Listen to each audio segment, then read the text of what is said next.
Indy. One word says it all. And for the second time, this legendary venue hosts one of motorsport's most prestigious events, the SCCA's National Championship Runoffs. Together, it's a can't-miss bucket list pairing, and almost 900 entries have arrived, all pursuing two things: a chance to kiss the bricks and a gold medal that says champion. Hi, everybody, and welcome. It's Haggerty Race Day here at the 58th running of the SCCA Runoffs, our broadcast presented by Mazda. And if we were here for the 500 or the Brickyard, we'd be waiting for that window in Terre Haute. This is SCCA road racing. It's raining pretty good, but we are going to go racing. Hi, everybody. I'm Greg Creamer. Tom O'Gorman alongside Hayward Wagner down in pit lane. And, Tomo, you can take a look at the weather here. It is going to be a sketchy, interesting race. It's going to be a lot of fun, too, and we're going to be watching Super Touring Lite. We'll talk about the class in a little bit, but this class has always put on a great show. Things were actually more spread out in qualifying than we'd expect from a class like this, but that was all in the dry. Things have been thrown completely out the window. We're racing in the wet, and that's going to be very interesting for a track that drivers don't get to see very often, if not maybe once every 5 years. Yeah, that's exactly right. Last time anybody could run here was in 2017, and it wasn't raining during that event, so this is new ground. And speaking of the track, let's take a look now at our track map presented by Mazda. 14 turns, 2.6 miles. Straights, technical sections. This place is pretty fun. It is a lot of fun, and you can see we're driving on the dark gray road course. You're headed down towards turn one, down quote-unquote wrong way towards through the speedway, and it's quite a bit of standing water. A little bit of banking trails it down to the driver's right side, but then a heavy braking zone into turn one, into turn 2 and 3. They all link together, get a little bit bigger and faster, but there is a big river that's formed exiting turn 1 that you have to cross before you get to turn 2. Then through the tricky infield section, 3, 4, 5, a pair of triple right-handers.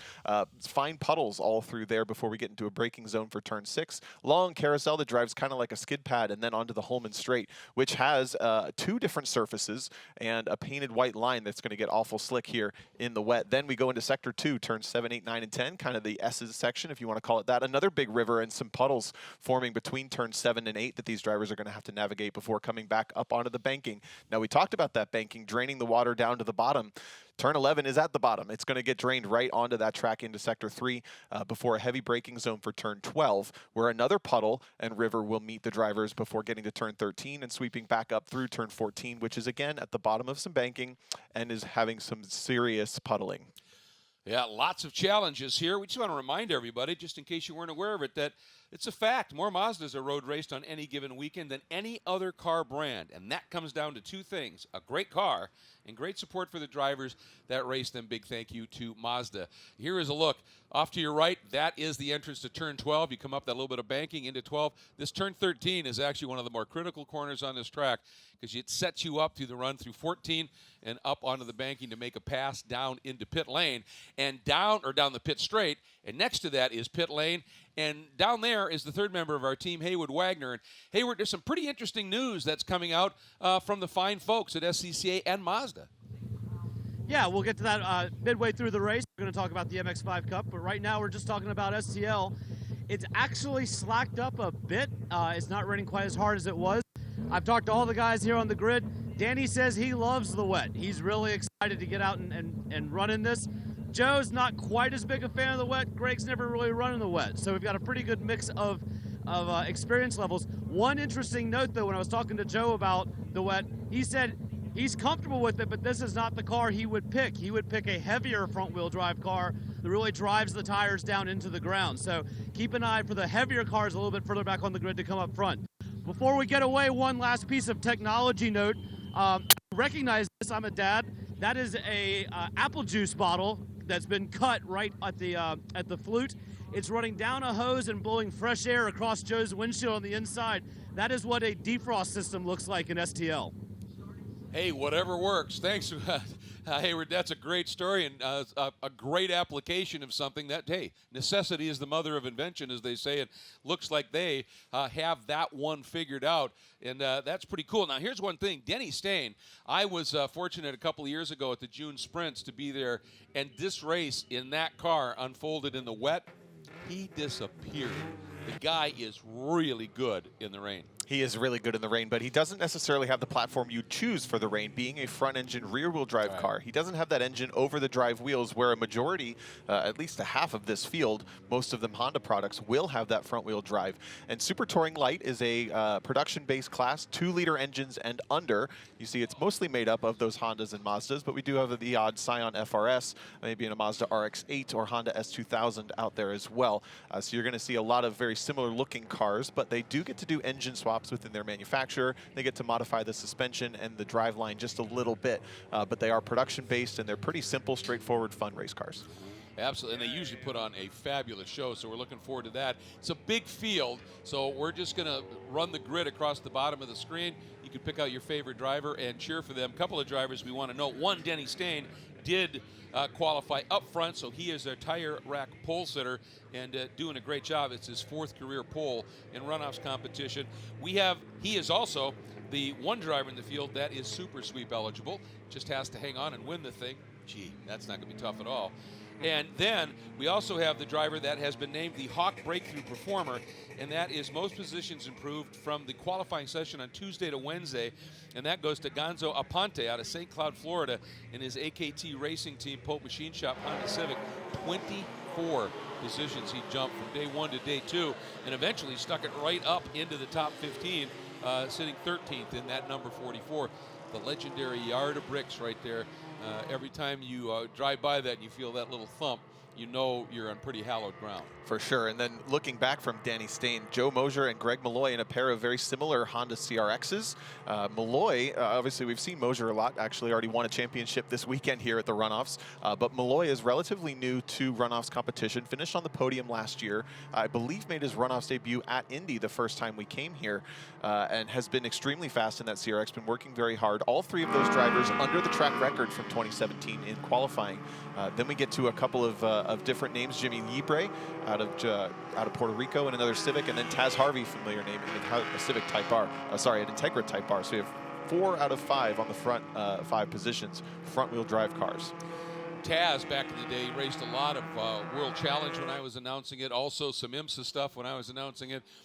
He is just flat quick, and he was really good in the rain, and when you're up Dyson wet or dry, you're running with guys like P.D. Cunningham and Pierre Kleinubing and the like, and he was always right at the sharp end of things. So in these conditions, I think he might be somebody to keep an eye on. Max Guy, too, is generally pretty good in the wet. And yeah, that's a good point. Moser already a champion.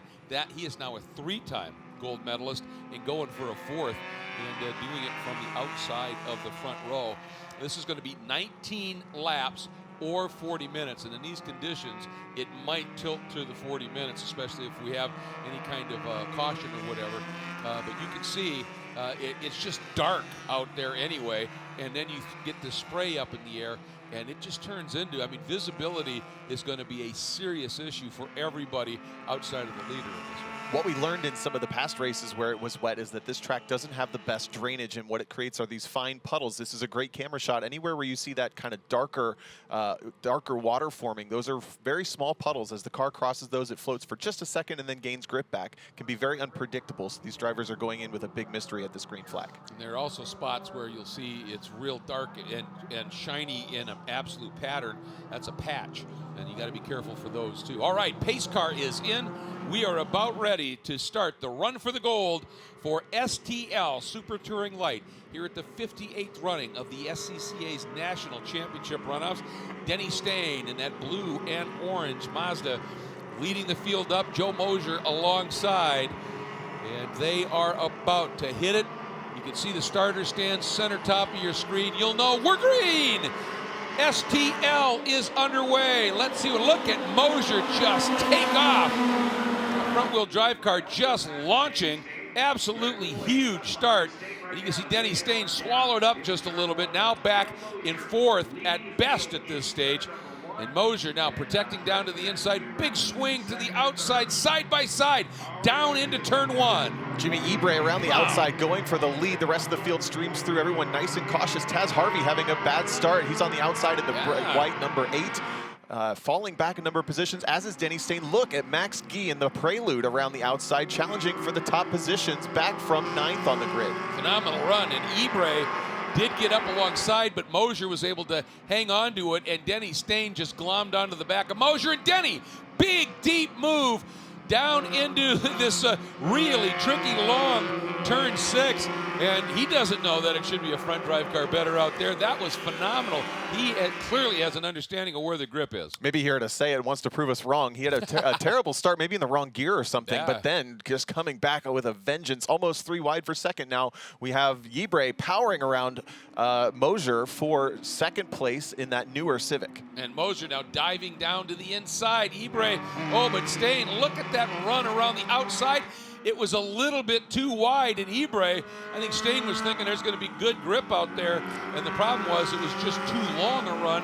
Yibre knifes through, picks up the lead once again. Either that or he found out that the braking zone for turn 7 is a little more slick than he thought it was. That now too. here is where they're experiencing quite a bit of puddling. Look at all the water washing off of Yibre right into the vision of Denny Stryn as they come up to the banking. Now we'll get a little bit of consistent grip as they're on that banked braking zone. And then the turn down into 12 after you said it, a really tricky braking zone. Yibre letting the car float out a little bit more, Stryn keeping that exit a little bit more tight. And I think that's why right there he wanted to get that drive out of 13. Now he's right up behind Yibre. And this is where, you know, it's sort of to heck with visibility. I want the toe for as long as I can get it here. And we'll see what he's going to be able to do. But look at the break these two have already made. Not just the toe, but the tire tracks of the car in front will clear the way for just a moment. If you stay in those same tire tracks, you're not going to hydroplane like the guy in front of you. Most of these cars don't have headlights either. That's going to be tricky for us to see. But they're side by side down on the brakes into turn 1. Here it is. There's Stryn. Watch for the over-under. It's really tough normally to make this outside move. Now he's going to square up. Oh, nice job by Denny. He's such an experienced racer. Yeah, he's on the outside, but if he can ramp the outside, and right there, Yibre realized, yeah, I'm not quite there, and Denny just came rocketing across the front. Moser, Max Gee, excuse me, and then Greg Malloy sitting right there in the top 5 right now. Boy, and you're right, Taz Harvey has dropped big time down to 12. See in the background in just a minute, there's a green MX-5 that's come from 14th. That's the 57 of Chuck Hines, challenging for 6th. We'll get a look at him in a minute, but there's Denny Stryn driving onto the Holman Straight for the second lap, starting to pull out of quite a bit of a lead from from Yibre. And then it's Moser, Gee, Malloy, and there's that green MX-5 Chuck Hines from 14th to 6th, and that's what the rain does, the great equalizer. Maybe that car is not quite as fast in the dry, but now he's challenging for 5th, clear of Malloy. That's impressive, and we have an award here. It's called the Sunoco Hard Charger Award, courtesy of Sunoco, the official fuel of the SCCA, and it's most positions improved in the race. He's an early candidate with that start. That was superb. And he did that in absolutely horrific visibility. He really did, and now he's got his sights set on Max Gee and Joe Moser, who are having a bit of a spat for themselves for 3rd. Gee had that great start, but hasn't been able to clear Moser yet. And Stryn got to the front now. This time he is checking out. Gee gonna try and get down underneath. And Moser, having none of it, just closes the door, comes through. You can see Yibre right there doing a nice job. There is Moser outside of the front row. And, well, I'll tell you what, I think Hayward may have hit it right on the head. That car, it's not as heavy at the front as you may like, and that can present a problem. Sure, the engine in the CRX much smaller than the engine in Jimmy Yibre's car that's in front. And this class is essentially power to weight, so the more power you want to run, the more weight you have to run. And that heavier car of Jimmy Yibre seems to be behaving a little bit better in these conditions. Here's the turn in down into 1. Moser just trying to float through and hang on to whatever he can here, but he's already 3 seconds adrift of Yibre. Then Gee, and then Chuck Hines. There is Chuck in that green Mazda MX-5 out of Cameron, North Carolina. Having a really good start to this race. And when you're racing in these kind of conditions, once everything settles a bit, you just try and wait a little while before you really start to push again. or do you feel like you just got to get after it right now? What I try to do is never do the same thing twice if the first thing didn't work. So if I'm going to drive on the dry line and there's no grip, I'm going to drive somewhere else until I find the grip or until I rule out where there is no grip. What I'm seeing here is the drivers are essentially driving on the dry line. They're just navigating puddles. Right. And that kind of makes sense because this road course doesn't get run very much, which means it doesn't get a lot of tire scuff across the surface, and that's what makes it slick when it rains. So this track might actually not really have much of a rain line so much as a puddle line. Here's the yellow Mazda right there of Steven Johnson running in the 7th spot, chased by the 42 of Pope. Here is a look right behind them is the 02 of Stephen Zhu out of Houston, Texas in his Honda Civic. You can see X Factor on the side. That is a car that I think Chris Haldeman has worked on and does a really good job at, and Stephen Zhu also did some pro racing in the World Challenge. He did it a little bit of a newer Civic, and you see him chuck it into turn 10. He's feeling comfortable in that newer 9th gen Civic Si, which would have had a smaller engine put into it. That car came with an engine that's too large for this category, but prepped for this, and nice underneath the number 4. Steven Johnson had a little bit of an issue, and it's going to get past from the 02. Yeah, nice move. Johnson trying to stay with him around the outside. And right behind these guys is the number 37 Mazda of Amy Mills. And she had a great opening few laps, too. Went from 16th up into 10th. Ooh, look at this. Ibray's back in now 3rd as Moser motors by on that long run down the front straight here at Indy. He does. It resets the fast lap of the race, does Joe Moser, in that dark orange number 36. He's faster than Denny Stryn, only by 0.3, but this is a long way to go. If he continues to lap quicker than Denny Stryn, he will almost certainly catch him. That was 0.3 of a second just in that lap alone. So, and now he'll have better visibility.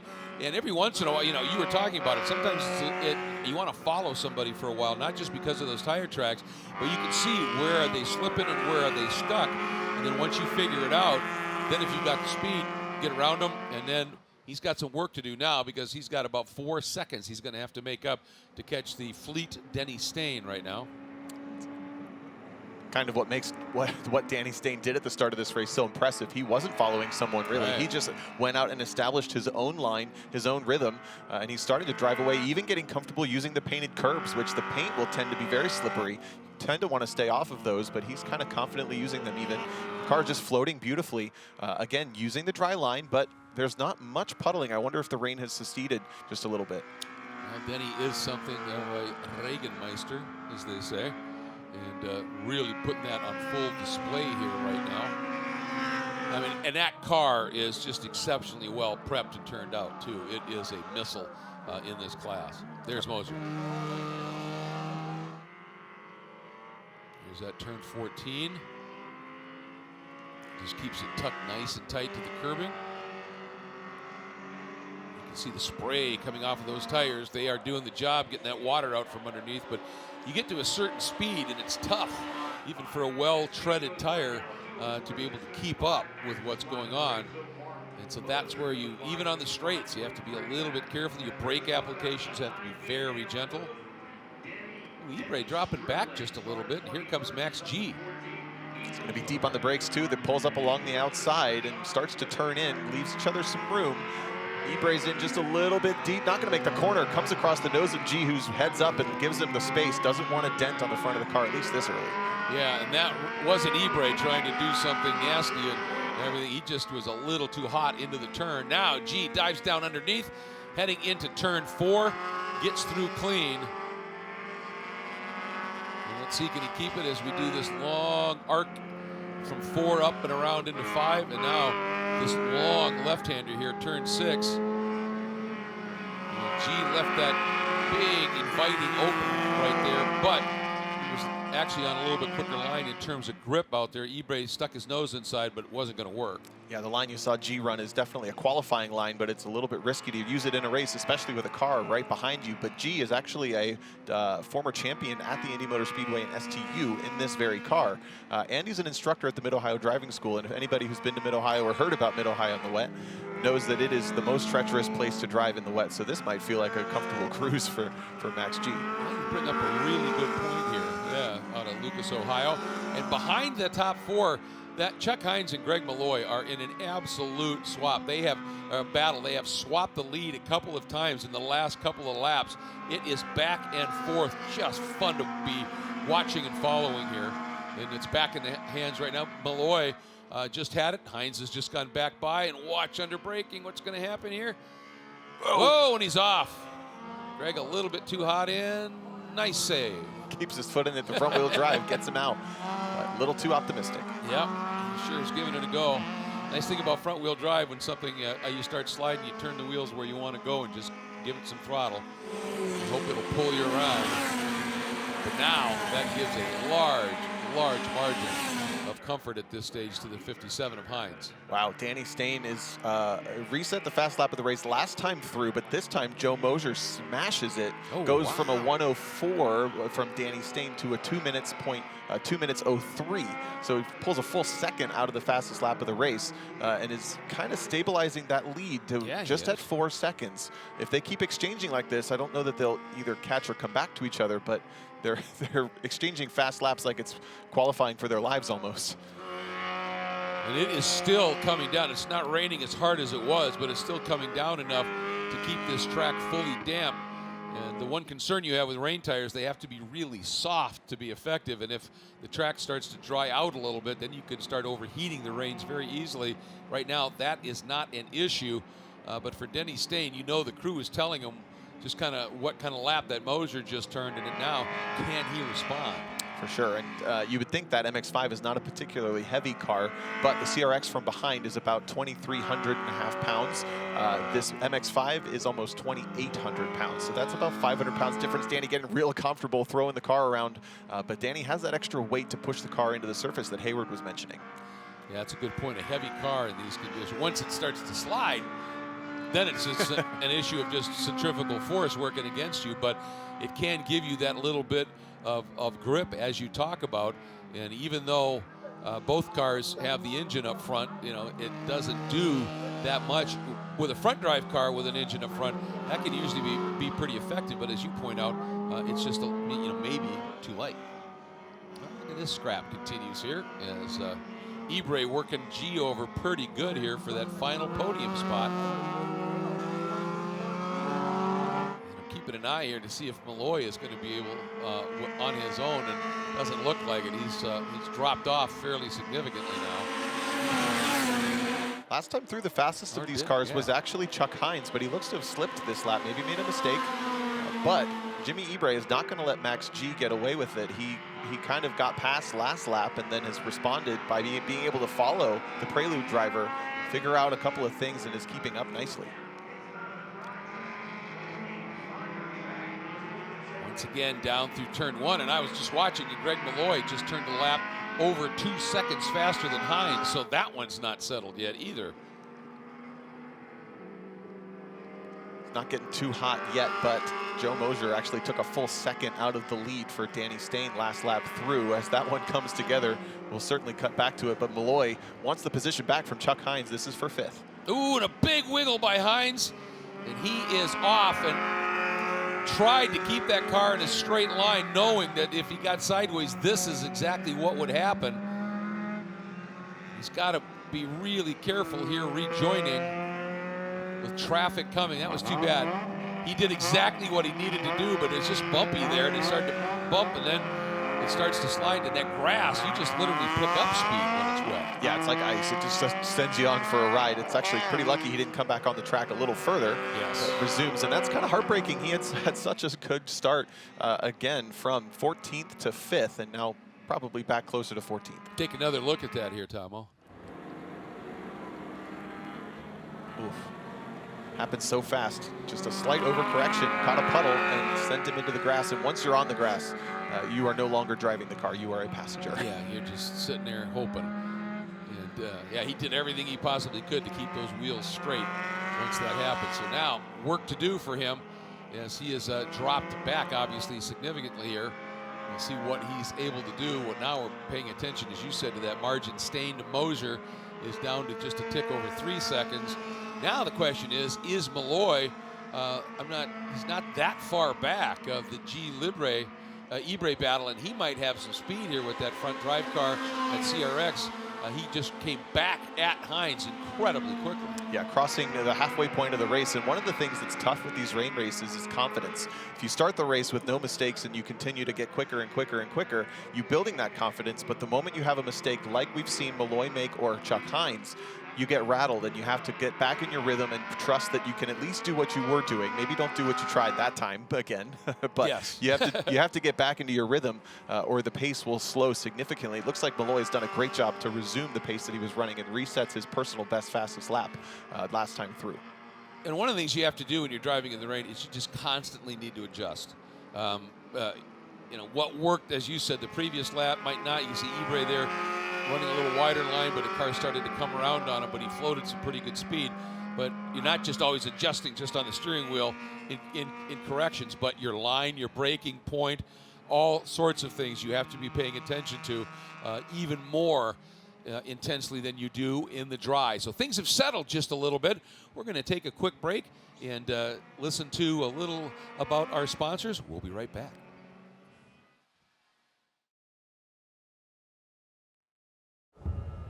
Why race? Because it's in our blood. A love of driving that pushes us as hard on the road as it does on the track. It's why we reinvented the Roadster and put a piece of it into every car we make.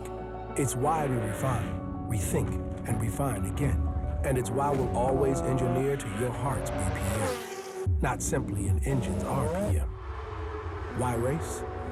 Why indeed? When the finish line calls, we answer. Hit the road with insurance protection from Hagerty. Whether you drive a built racer, sports car, or exotic, and save an average of $264. Get a quote today at Hagerty.com. Welcome to that magic realm. Between here and there, a no man's land, and everyone's land. Where great expectations grow, and rewards are given to the swift, the perceptive, and the daring. Introducing the Mazda CX-30 Turbo with all-wheel drive. More power for your pursuit. We're back at Hagerty Race Day here at the 58th running of SCCA's National Championship Runoffs. Thanks again to Mazda for presenting our broadcast. And tell you what, Denny Stryn, while we were in break, we looked at the monitors, and that margin had dropped to just a tick over a second. And the reason was Joe had just turned a 2-minute 2.7 to a 2.04 for Denny. But it looks like Denny got through some traffic a bit cleaner than Moser did, and that gap's going to open up again. He sure did. Just in Sector 1 alone, Moser is 3 seconds, or 2.5 seconds at least, slower than Denny Stryn on this specific lap. So the lead battle that was coming together has spread back out to the tune of maybe 2.5 seconds by the end of this lap, which is unfortunate. We were leaning forward slowly, waiting for Moser to kind of catch up. We have a full course yellow too. So that huge gap from Moser back to Max G in that battle is going to evaporate here. Full course here at the not working lap 9 of 19. And it's somebody off to the outside of turn 4 in the gravel. And the gravel does its job. It grabs you and stops you from sliding farther and hitting something. But when you're stuck in the gravel, if you get there, somebody else can. And so you're literally a sitting target there until they come and move you. So we are under a full course caution. But for Denny Stryn and Joe Moser, who were thinking, well, we can just settle this one between the two of us. With the speed we're seeing from like Malloy and G and Ibra, this could be fun.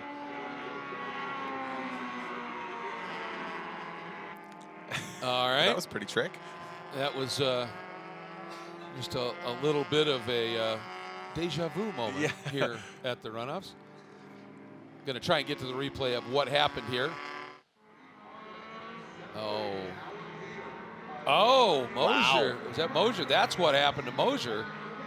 In his lap time, he got really crossed up, and it just totally inadvertently, but he punted him firmly into the gravel.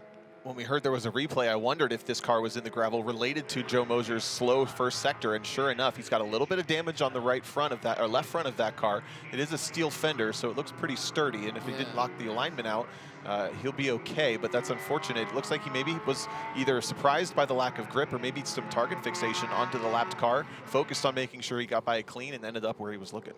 Absolutely. That, to me, that was a moment you see in ice racing. Yeah. A lot, where the car just suddenly has one of those weird snaps.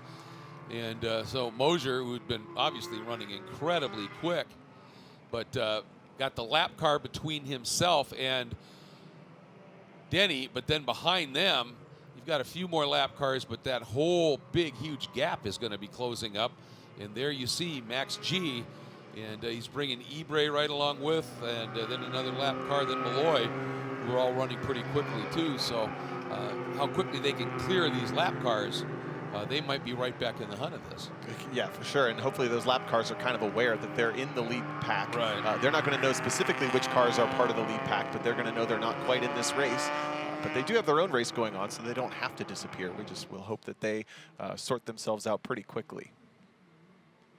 And as the field now starting to pack up behind the pace car here, you had a look there at Steven Zhu. And the reason we're paying a bit of attention to Steven, we saw him come up and get racy up near the front. And, I mean, he's done some pro racing and the like, and so it didn't surprise us. But then we both realized that he started 29th and has worked his way up into the top 10, had been running up in the 6th spot in his Honda Civic. So we've got that Sunoco Hard Charger Award. I got to believe he's going to be leading in that category right now, at least. What a drive from the back. Yeah, pretty much a shoe-in for that. You got to believe, as the lights are still on the pace car, it looks like, so we might go one more time by. I'm not sure, but just behind him is Chuck Hines, a driver we were watching earlier in the number 57, that green MX-5.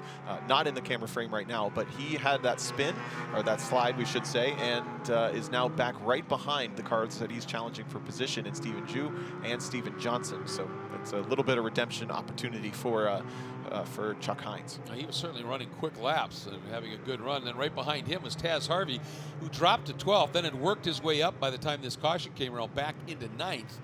And that will bring him a little bit closer up into this mix as well. So this one's going to be going. Now you'll notice upper left-hand corner, you see that the lap count has changed to time.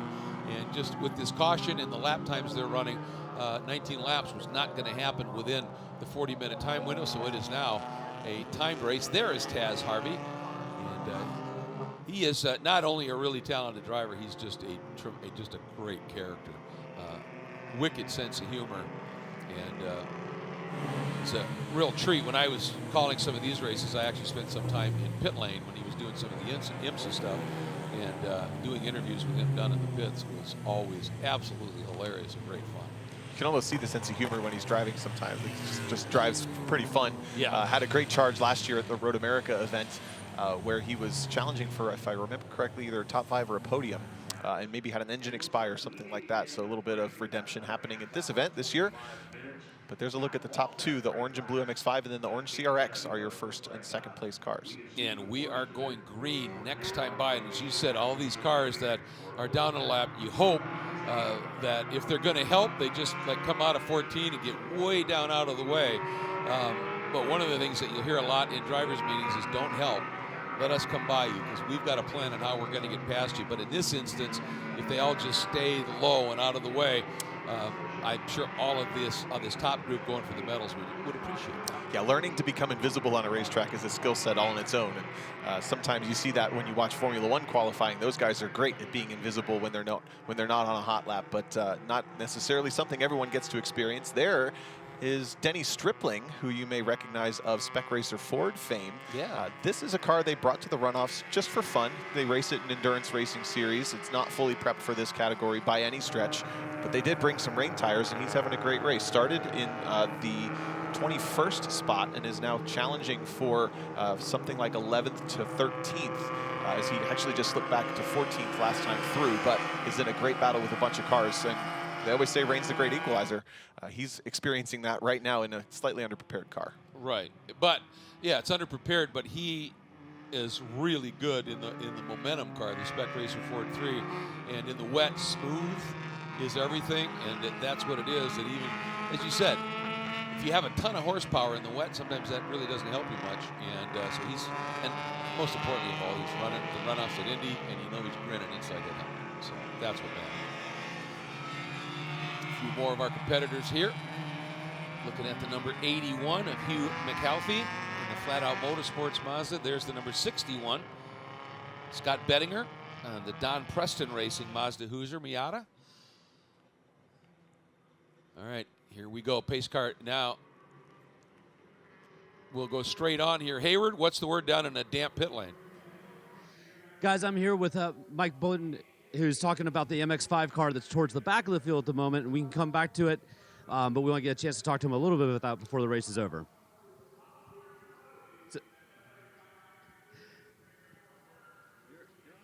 So tell me a little bit about this car, the MX-5 car. Why is this an attractive platform?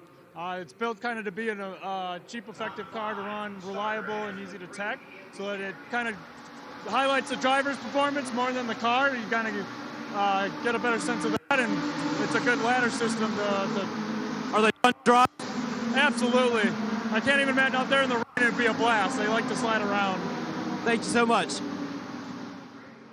Yeah, that's going to be really, really cool when that all comes up and online. We're looking forward to that, and this race is back and underway, and boy, Denny did a great job on that restart, and Moser now has G all over his 6. There goes Denny. Look at that lead he's already built up. He's got a huge lead, and I was going to point out how important it is for Moser to be paying attention to when Danny goes, but Danny went before, in the acceleration zone leading up to the green. The lapped car between them, you can't pass it until the green actually comes out. He didn't quite go fast enough, and that's built that big lead for Danny Stryn. Now, we do have about 13 minutes of green flag running left, and Moser was quicker pretty regularly coming back to that full course yellow, so he might have a chance, but that's a long way. Look at that gap. Yeah, well, I mean, and Denny absolutely perfect per the rule, and when you've got a lap car between you, if they don't do a wave around or have those lap cars drop to the back, they're there, and like you said, Denny rolled into the acceleration zone and went, and the lap car didn't go with him. And that, is maybe an instruction when you get there, when that leader goes, just go. And so now Moser has work to do in 2 fronts. 1, trying to run down Denny, and 2, trying to keep Max G behind him. And Max G has now got a perfect view of what Moser was doing to be the fastest car on track, so he gets to respond every single time Moser goes into a corner, try to replicate it and go as fast as Moser was, and you can see it's pretty well working for him. He's sticked with him to maybe the tune of a second, and is still within the sights, certainly within the spray. And there is Jimmy Ibre in the Honda Civic out of Santo Domingo, as he still sits in a very good 4th spot right there in that blue and red machine, and then behind him is Malloy. Interested to see what Malloy might be able to do here. And Stephen Zhu has gone back around Steven Johnson and jumped back up into the 6th place from 29th. That's 23 positions he's made up in this race already. That is impressive as they come whistling down the straight here. And here comes Malloy. He just looks so quick. He's up alongside Ibre. This is for 4th. It's going to be a braking duel. Malloy going to try and park it around the outside. Does. Nice job. Ibre was pretty gentlemanly there. Certainly was, and we saw that he actually got in a little deep, a little slippery when he was side by side with Max G. Learned his lesson and made sure that he left the racing space that he should have with Malloy going by. So that's going to promote Malloy up to 4th, Ibre back to 5th. And then they've got a pretty good gap back to the next group of cars. It's just going to be Chuck Hines in that green MX-5. Yeah, Hines, Steven Johnson. Here's a look at Zhu. He's working through. Does he drop back? He's either dropped back or Mike Taylor has done a massive charge on that restart. Mike Taylor is in the white with the kind of red graphics inspired by the old British touring cars. And I think Mike might have charged forward. No, actually, you're right. It is. Stephen Zhu dropped back a little bit. 6th. Yeah, he's dropped down just a little bit. And Amy Mills continuing to do a great job sitting there 9th now in the number 9. As part of this mix, there is the 39 of Mike Taylor. Oh, Yeah, something's not quite right with Zhu. He suddenly is off pace and offline, trying not to get in the way of people. That's unfortunate. What a drive he put together. Sounded like the car was pretty off song when it went by Yes. our microphones there. It's heartbreaking, but it's still got some speed left in it. Maybe an intermittent problem. Something got wet, perhaps. That red car is Tom Van Veen in the Honda Civic CX out of Bellingham, Washington. Look at this lead right now that Denny has, as we are under 10 minutes to go, just under 10 minutes to go. Then Moser, then G, then Malloy now, and Ibre. And Malloy, going to be really curious to see what kind of lap time he turns here. Because that last lap, he was booking, and he's a full second faster than G right now. So this final podium spot is going to still be under contest, that's for sure. So is the final spot in the top 5. Chuck Hines in the green MX-5 has really put on a charge on the restart and caught Jimmy Ibre, who slipped to 5th. So that is the 5th and 6th place cars. And while we watch them navigate turn 3, I was going to point out Joe Moser has that much lighter CRX, and while the rain tires don't like to get overheated, they do still respond to heat. Maybe he lost the heat and doesn't have it quite there yet because he's significantly off the pace that he was running before, while Denny Stryn has just resumed right back at that speed. That's a really good point. Ooh, I was thinking that we were going to see a big lunge, and so did Ibre. Moving that wheel up just a little bit. Nice side by side all the way through 6, up into 6A. And around the outside, waiting to see if he manages to make it stick. Now it's a drag race down into 7. This is good stuff. Taz Harvey has now come up and moved into 7th. And it sticks for Chuck Hines. He's now up into 5th. Ibre right there.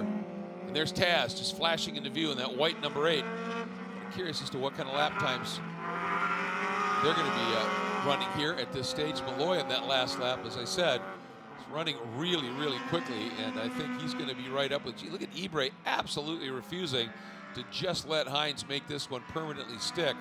Side by side now up into turn 11, heading toward 12. And I would think here that Hines in that light Mazda, and you know, one of the reasons these Mazdas are pretty quick in the wet is they're just so incredibly balanced. They are very well balanced. He had that little bit of a slip coming out of turn 10, which allowed Ibre to get alongside, but then Ibre couldn't quite do anything with it. You saw that Ibre's maybe just a little bit behind the car right now as he almost drove off the track exiting 13, which is going to allow Hines to drive away in 5th. And all of that has brought Taz Harvey and Steven Johnson into the battle. Harvey in the white Integra and Johnson in the black and yellow Miata. So basically, this battle for that 5th spot is on. And Taz is really putting in some laps here. That last lap, he just ran 2 seconds quicker than Ibre did, and even quicker than Hines. And there he is. I mean, he's basically caught them already. See what Taz is going to be able to do. And again, G running about 6/10 faster than Moser. And Malloy right in that same speed window. But Taz is on the move here. That's just great to be able to announce Taz racing again. He's had a heck of a charge. Remember, he slipped at the start all the way back to 15th on lap 2 and is now battling for 5th. So if he'd have not slipped, who knows? Yeah, and speaking of battling, G is on it right now and right on the rear deck of Moser. And Malloy is coming along for the ride too. Trying to get a really good look at the left front of Moser's car, but it almost looks like it has positive camber in the left front tire, meaning instead of the contact patch normally gaining grip on the way into the corner, it's actually losing grip. I think it's got a little bit of damage from that contact with the lapped car, and that's certainly hurting his pace. Yeah, look at it, struggling to get the grip on the turn, and that's the tire that he'd be leaning on, just shoving it across the surface. It's not stood up completely upright, but there's definitely some damage on that left front. That's from that big thunk he had earlier in the race, obviously, and it could change setup on the car. Yeah, that's a really good point. You can see the difference right now. And G is doing everything he can. He's going to swing down to the inside. You can see Moser sort of faints over a little bit. And normally you'd think he's trying to break the draft, but I think in this case it's more you're trying to make sure he's got spray in his face. Yeah, It's very possible. You look at the seams too. You can see the cars kind of hunt when they get those wet seams. Whoa, big slide for G. Keeps it on the track, but these guys are pushing hard. Yeah, and that's part of the game. I mean, you know, when I was first starting well, wait, here's G, dives down to the inside, side by side through turn 4. But G, just with that inside line, he couldn't roll as much speed. And look at Malloy closing up on the back of these guys. So we have a multi-car battle forming for that 5th spot, but this battle for the final podium spot is going to be 3 cars strong here in short order too, I think. And all these guys have podiums or wins to their name at the runoffs, but only 2 of them can come away from this battle with a medal around their neck. It's highly unlikely that it'll be gold at this point in the race, but Denny Stryn is completely checked out. But all 3 of them are going to want one of those medal spots. You bet, and working at it. But boy, I'll tell you, Greg Malloy has just been really impressive. After the first few laps of this race, he figured out where the puddles are, as they say, and he has been really quick. I was going to say, when I was first starting announcing and the like, and corner working and everything, there was a Formula V driver up in Land O'Lakes region at Brainerd, and he used to talk about that in a race when it was wet, that big drag strip had those seams that would run all the way down and they'd hold water. And he said he always would try and put a set of, one side of his tires right on that seam and pull all that water up, throw it in the back into the face of whoever was chasing him. He said, you do what you can. It's like, you guys would have went a little wide on the corner, cleaned up that cloud of dust and dirt and debris and a couple of pebbles. Who, me? Oh, you pro guys, Yeah. Never do that here. That is 2nd, 3rd, and 4th. So we're heading into the final 3.5 minutes. Moser's been able to clear things a little bit. And looking at the times, virtually identical. Malloy, all at about the same in terms of times, although G off by about 3/10 to the others here. And here is that battle for the final podium spot. Hines and Ibre. Taz took a run, but he seems to have faded just a little bit. Seems like the drivers are a little hesitant to try moves at this point. I think they seem pretty comfortable with where the grip they've found is, and are maybe hesitant to really experiment much after being on track for 37 minutes. With 3 minutes to go in this one, I think G might have a little bit of speed, Ibre might have a little bit of speed, but they're hesitant to try it. Maybe just yet, maybe on the last lap, but I don't see him really making a lot of moves just yet. Well, I think you bring up a good point. When you've been out exploring and now, okay, I've found where the grip is. Now you're running at the absolute limit of the best grip area on the track. To make a pass, you have to move off of that back into a lower grip scenario. That can be really sketchy. So I think you're right. And it's like, well, I'm just going to follow along here. And if I have to, I'll do something dramatic on that last lap to try and go after it here. I think Chuck Hines may be feeling the pressure just a little bit. Look at him protecting up, moving in a car width, and then there's a lot of water there still on the turn into turn 7. He floats for a second and allows Ibre to come all the way to the bumper. There's nowhere to go with it. Up front, just keeping an eye on things. Denny Stryn comes through, and boy, he is just flying. He continues to throw down laps a couple seconds faster than anybody on track right now. He is in the proverbial zone right now, no question about that. But virtually nothing again between Moser and G. About 8/10, so it's that close. And we're expecting white flag has just come out for Denny Stryn, so we are on our final lap. So this is when you got to pull the trigger if you think you've got anything left. Ibre is as close as he's ever been to the back bumper of Chuck Hines coming onto the front straightaway. This is the battle for 5th. Top 5s are bragging rights in their own right here at the runoffs. Ibre is going to look to the outside, but that MX-5 has some serious straight line speed. Starts to pull out a car width or two. It does indeed. There's Taz behind them in the white Acura, and then Steven Johnson in the Mazda up front. It is all Denny Stryn, but this battle for second. G dropping off a little bit, and now he is closing it back down again. And they've put a little room between themselves and Malloy. So the question is, what does G have? They're both in the medals. Do you risk that by trying to move, or is the silver that much more important to you than the bronze? Risk versus reward is playing out right here. I think if I'm G, I'm not going to do anything bold. No high risk, low percentage moves. But if the opportunity presents itself, if Moser makes a mistake, if that damage to Moser's car starts to hinder him just at the last minute, you got to try it. Just following his tracks right now all the way around and hoping that he's close enough to pressure Moser into a little bit of a mistake. Joe, not one who's really prone to error. He doesn't feel pressure very easily. And he's got that trick windscreen clearing system as well. My question with that is there must be something in there to filter water out, because otherwise I would think you'd be getting a fine spray on the inside of the windshield. But whatever, it seems to be working pretty well, but nobody is within the same zip code of Denny Stryn, and he is coming up for the line. This will be a third gold medal in runoffs competition for Denny Stryn, and absolutely superb run for Denny here. Here comes second, and finally G just decided he's not going to make a mistake. I want a medal. So Moser will come through from outside of the front row and finish in the second spot, grab the silver, and G will take home the bronze. And here is this little, look at Harvey. Out of nowhere with the power down, out of turn 13, he's got the long way around. This is going to be tough all the way out to the wall. Who's got the motor? Harvey. Harvey's got a nose ahead.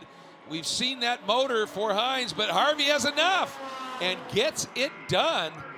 Wow, what a finish. And Ebre dropped back right at the end there. So Taz Harvey, that's an interesting race he had. Qualified 5th, started 5th, went back to 15th, back to 5th. Taz made it a little bit difficult for himself at the start, but man, what a rebound drive in these conditions. He's got to be proud of that one. Congratulations to Taz, but Denny Stryn, Moser, and G, they're the ones that are going to be heading for the medals, and of course, a talk with Hayward. And all of these guys in the top 10, and for that matter, the whole field, everyone stayed on track other than that slight incident that we had. Denny Stryn's putting on a show now, goes drifting through turns 8 and 9. Oh, careful, careful. There we go. Looks really good, and congratulations. You can see how much this means to him. Yeah, he is a heck of a driver and a heck of a character. And like I said, the man is just magnificent in the wet. He really is stout and pulled it off. So, he's as you said, he's out there throwing it around, enjoying this lap. And once we hear from him, he'll get back in the car, or he'll probably just stay in the car and go out and take another lap with that checkered flag and a couple of crew guys from that OPM Autosport group. And tell the folks what OPM stands for. Oh, I don't know. Other people's money. I was going to say it'll be really impressive if he can do the drifting with the flag out the window. That yes, yes. Or the crew guy in the car. Or, yeah, watch the crew guy pinballing around inside there, trying to hang on to the flag for Joe Moser. Hey, a silver to go with a gold. He already won here. Not a bad runoffs. No, and these are two different cars, so yes. They had a lot of work set out for them this year coming into the season to prep an entire new car. You can see the damage on the left front that really hindered him. You have to wonder what would have been if that lapped traffic were not a factor at the start and if that damage were not there. Obviously, that's a lot of what-ifs to start bench racing with, but sure. Moser was certainly on a charge and made his point early on in this race before the kind of got away from him. Yeah, I think that's exactly right. And you could see it once you pointed it out. It was a great spot by you that wheel had been stood straight up. And just not getting the plant that he would have wanted. So, but in and under the awning comes your now 3-time runoffs gold medalist, Denny Stryn. Hayward is there. You can take a look inside that cockpit. As I said, this is a car that is extremely well turned out, and then Denny gets in and just extracts everything out of it and does a great job. Again, Harvey up into that 5th spot. Hines, Johnson, Ebre on that last lap faded rather badly, ends up 8th. Tom Van Steen up into 9th. And Amy Mills continuing the drive. There it is, the gold medal for the 3rd time now around the neck of Denny Stryn. Hayward? Danny, you look awfully happy. Is that because it's finally over? Yesterday was just a day of mediocrity in my case. Just couldn't do anything yesterday. The rains came today, and normally I'd be ecstatic because I love the rain, but nobody's run any rain laps at Indy, and I've never run in the rain in this car either, so this was all an unknown. Joe started closing in the middle of the race and wasn't sure he was making up the time, and so I started pushing the brake zones a little bit deeper.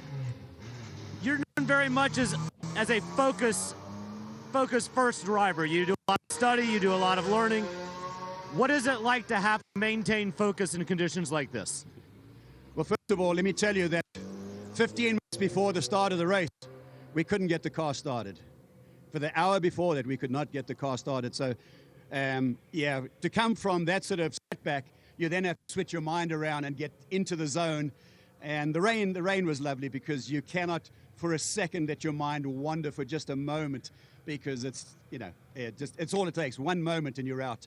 I didn't have any moments until my cool-down lap when I let it all hang out and had some fun, but it was very much a controlled race.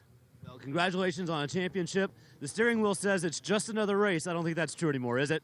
No, but that's just to keep me from overdriving, which is the tendency to do in these important races. Well, congratulations to you. Congratulations to Tom, everybody at OPM. Enjoy your victory lap. Yeah, it was a beauty. And he has a good, makes a good point here. All of that stuff that was unfolding and what it does to you. Race drivers, and in certain levels, have to, one of their best components is a short memory. Yeah. Is just being able to take something like that or compartmentalizing. That's what, I hear is just like, okay, forget that. That's over here now. Exactly. That's the confidence thing we talked about for some of the little slip-ups and mistakes we saw early on. Those drivers who all ended up finishing successfully were able to shake that monkey off their back really quickly after making those small mistakes. And if you start to dwell on it, that's when they compound. But when you don't make any, like Danny didn't, yeah, it was then brilliant. you don't have any monkeys to shake. Yeah, that was just a superb run. You just saw him take off on his lap of honor. And we're looking forward here in a couple of seconds, I would think, to hear from our second and third place finishers. And we get the word, Hayward's ready. Joe, a bit of a couple of battle scars from this. Tom in the booth was saying that it looked like the car might have even had some positive camber at times. Were you struggling with the front end? I was struggling with everything out there. Visibility was bad. Car was getting pretty good when I was catching Danny, but we were going through lap traffic. I feel terrible. I sideswiped somebody. Didn't have a lot of room, but the rear stepped and then made contact. So got a little damage, and car was towed in about 3 inches after that. So. After that, it was a real handful. I couldn't see well. So. Well, a first and a second today in 2 different races, not a bad runoffs here at Indy. Not a bad one. I'll take it. Danny drove a hell of a race, so congrats to him. Congratulations to you. We're going to bring Max up real quick. Max, this guy told me on grid that he'd much rather have a Prelude than a CRX in these conditions. How was it for you? Oh man, it was a little slippery for sure. None of us, I don't think, had any idea what this track was like in the wet coming into it, so it really evened everything out. Congrats to Danny, first of all, man. That dude has best car, really good driver. I mean, he's just all over it. But yeah, it was a little slippery, hard to see for sure, but I had to keep weaving in and out to try to find something, but no, it was fun, though. So there was a theory in the booth that you guys were making sure, instead of trying to break the draft, you're trying to make sure the guy behind you couldn't see with spray. Any of that going on? Hey, that worked, actually, yeah. Poor Greg back there, he really blind, but yeah, no, he was doing a good job. He defended perfectly. We raced together since 2016 now, and we're always clean together, so it's always super fun. Well, guys, just a couple of buddies out racing cars. Great day here at Indy. Absolutely. And what a show they put on. I mean, once Denny just checked out, they kept this race really interesting as to what was going to unfold here. And here you see Denny out on his lap of honor, the victory lap, when you are a champion in the SCCA National Championship Runoffs. This is a pretty special moment. Sure is. No drifting this time. Just taking the views in and enjoying those last couple turns here at Indy Motor Speedway. Take a look here at the top 10 provisional results, and that is Denny Stryn, Joe Moser, Max G, That's Your Medals, Malloy, and Harvey with that intriguing roller coaster ride of a race. Chuck Hines in 6th, Steven Johnson in 7th, Jimmy Ebrey, we're not exactly sure what happened, but dropped off just a little bit there. Tom Van Veen and Amy Mills, once again, started in 16th and moved up into the top 10. Let's take a look at some highlights from this one. And it all starts with the start. And there, Denny Stryn looked like he just may have been in the wrong gear. Malloy actually gave him a little tap down there, and Moser jumped out, but it didn't take Stryn long, did it? No, this power move to the lead got him there, and then he checked out from here on the rest of the way. Jimmy Ibre made himself a little bit of a nuisance for Danny, but otherwise some great racing from a new driver to this class from what we know. And then this was this small mistake that Moser made with high consequences for both drivers. Unfortunately, the lapped car stuck in the gravel. Moser with some damage. We speculated camber. It ended up being tow for that CRX, but then that battle for the top 5 was just raging all race. Absolutely fierce. And you could see Hines and Ibre going after it. And it was this close an awful lot of the time. Both of them really up on the wheel and pushing hard. A big slide right there.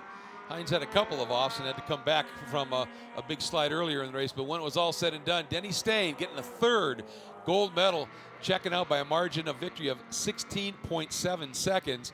And then Moser coming through for the silver and Max G for the bronze. And there you see it, a kiss of the medal. And again, it says, yeah, it tells the world you are a champion at the runoff. So fascinating race as always. Want to say a big thank you once again to Mazda for presenting the broadcast of this 58th running of the SCCA Runoffs. That wraps up our coverage of the Run for the Gold in STL. For Tom O'Gorman and for Hayward down in pit lane, I'm Greg Creamer. Thank you so much for joining us, everybody. Take care. Welcome to that magic realm between here and there, a no man's land and everyone's land, where great expectations grow and rewards are given to the swift, the perceptive, and the daring. Introducing the Mazda CX-30 Turbo with all-wheel drive, more power for your pursuit.